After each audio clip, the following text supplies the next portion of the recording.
DA নিয়ে গুরুত্বপূর্ণ update, বাড়ল 6% ডিএ, জুনের শেষে মিলবে বকেয়া টাকা, পে কমিশন নিয়ে বড় খবর।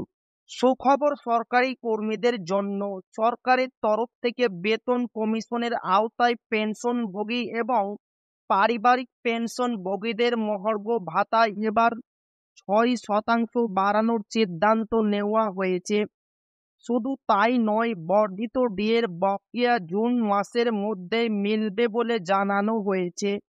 সরকারি কর্মচারীদের এই বর্ধিত ডিএর সুবিধার কথা ঘোষণা করে 4 জুন এক সরকারি আদেশ নম্বর 156 জারি করা হয়েছে। পেনশনভোগীদের আগে 246% ডিএ দেওয়া হতো, তবে এখন তা বাড়িয়ে 252% করা হয়েছে। পাশাপাশি পঞ্চম বেতন কমিশনের আওতায় আগে 53% ডিএ দেওয়া হতো, এখন 55% করা হয়েছে। এর পাশাপাশি কেন্দ্রীয় সরকারি কর্মচারীদের ক্ষেত্রেও ডিএ বাড়ানো হয়েছে, তারা এখন 56% হারে ডিএ পাচ্ছে। রাজ্য সরকারের এরকম ঘোষণা সরকারি পেনশনভোগীদের জীবনে নয়া মাত্রা যোগ করেছে।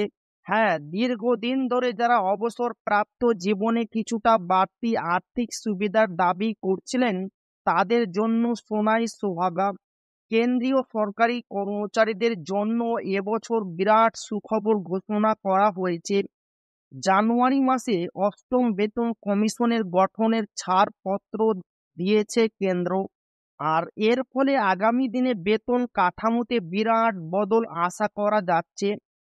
তবে জম্মু কাশ্মীর সরকারের এই পদক্ষেপ বিশেষভাবে রাজ্যের পেনশনভোগীদের জীবনের মানকে উন্নত করবে, তা বলার অপেক্ষা রাখে না।